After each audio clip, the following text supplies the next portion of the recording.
আসসালামু আলাইকুম। আ আমি লাইভে এসেছি একটা বিষয় নিয়ে আলোচনা করার জন্য। সেটা হচ্ছে ঈদের সময়, প্রতি বছর ঈদের সময় আমাদের দেশে অনেক নাটকই চলে। এদের মধ্যে একটা নাটক খুব কমন, সেটা হচ্ছে ভ্রাম্যমাণ আদালতের অভিযান বিভিন্ন পাবলিক ট্রান্সপোর্ট গুলোতে।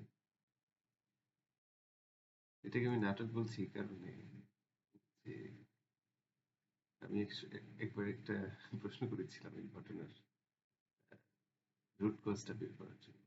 সেটা হলো, আপনি দেখেন যে তারা যেটা করছে, রাস্তার মাঝে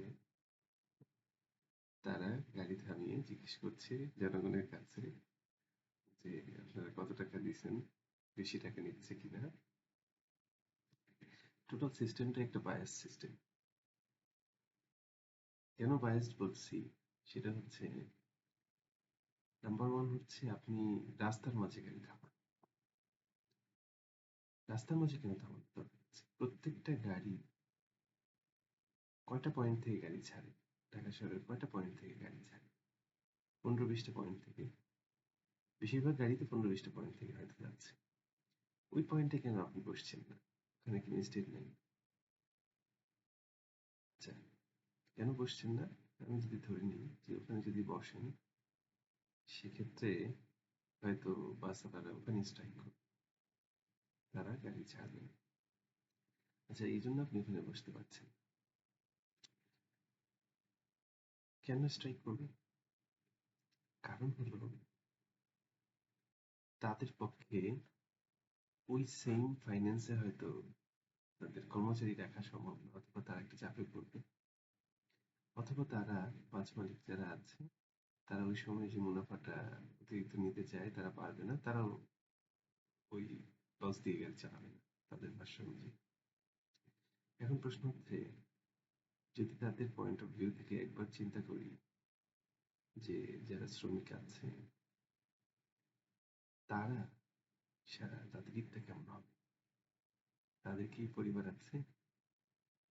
আর যদি থাকে তাহলে তারা যেটা বলছে যে ওখান থেকে তারা এক্সট্রা কিছু ইনকাম দরকার, সেটার উপর সত্যতা কতটা? আপনি পরিবহন শ্রমিকের যত মানুষ আছে তাদের সাথে যদি দেখেন অথবা কথা বলেন, এদেরকে কিন্তু কেউ রিচ মনে হয় না। সত্যিকার থেকে রিচ না। আসলে আমরা তাদের প্রফেশনটাকে প্রফেশনই ভাবি। এটা ঠিক না। প্রত্যেকটা প্রফেশনই একটা প্রফেশনাল কাজই, সার্ভিসের কাজই আসলে এটাকে সম্মান করা উচিত। যখন ভাবছি না, তখন যেটা হচ্ছে, গভর্নমেন্টও ভাবে না। আমি না হয় সাধারণ জনগণ, আমি ভাবি না। কিন্তু যারা পড়াশোনা করে এত কিছু সিস্টেম তৈরি করলো, তারাও ভাবে না।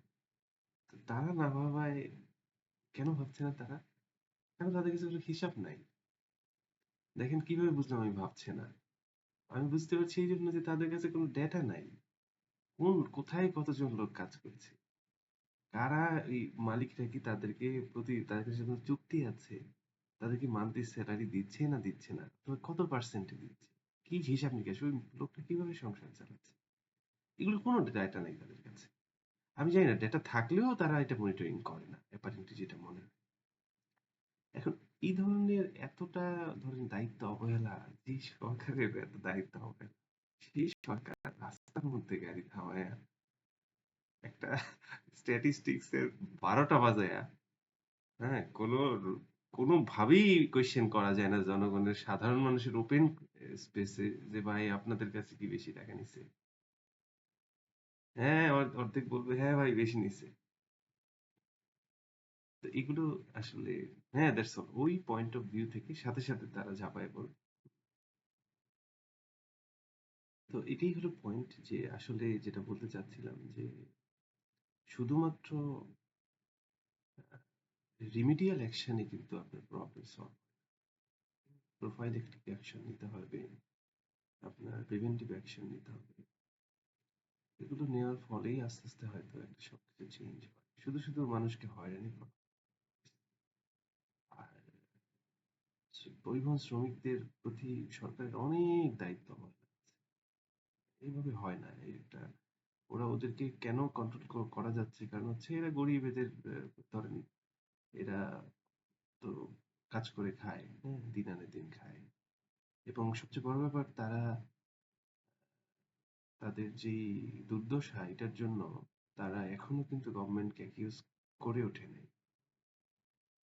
একটা সময় হয়তো করবে তারা। কারণ আল্টিমেটলি তো আপনি দিনের দিনে কিন্তু ডেভেলপ করবেন। হ্যাঁ? আপনি যদি শুরু করেন কাজটা, যদি আপনি একটা হোক সেটা প্রাইভেট সেক্টর। প্রাইভেট সেক্টরের উপরে গভর্নমেন্টের দায়িত্ব আছে না? একটা লোক কাজ করছে, সে কি অবস্থায় আছে, তার বেতন পাচ্ছে কিনা? অথবা সে তার ফ্যামিলিটা কেমন চলছে? এটা কেন গুরুত্বপূর্ণ? কারণ হচ্ছে ওই লোকটার মেন্টাল স্ট্যাটাসটা কিন্তু সমাজে ইমপ্যাক্ট করছে। হ্যাঁ? তা আপনি একটা বড় জনগোষ্ঠীকে যদি আপনি অত্যন্ত ডিপ্রাইভড রাখেন, হুম, বেসরকারি চাকরিজীবী বিভিন্ন ক্ষেত্রে যারা আছে। এখন আমাদের বড় কিছু কোম্পানি আছে যাদের যারা মালিকপক্ষ অনেক ইন্টারন্যাশনাল স্ট্যান্ডার্ডে চিন্তা করে। হুম? যার কারণে তারা হয়তো হ্যাপি আছে। কিন্তু এর বাইরে অনেকগুলো আ সেক্টর আছে যেখানে মনিটরিংটা যদি দুর্বল হয় তাহলে দেখা গেল একেকজনের মতো করে সেগুলোকে রান করা এবং পিপল যারা নেক্সট জেনারেশন আছে, হ্যাঁ? যারা কাজ করে খেতে পছন্দ করে, যারা নিজেদের উপর আস্থা রাখে, তাদের প্রতি আসলে ডিসক্রিমিনেশন অনেক কিছুই দেখা গেল যে নোটিসেবল হয় না। তো এইটাই আসলে আমাকে কষ্ট দিচ্ছিল অনেকদিন। সবসময় আরো অনেক বিষয় দেয় কষ্ট। হঠাৎ করে আজকে একটু একা থাকছি। হ্যাঁ? হঠাৎ করে ভাবলাম যে একটু ভিডিও করি। হ্যাঁ, থ্যাংক ইউ ভেরি মাচ। সবাই ভালো থাকুন। আসসালামু আলাইকুম।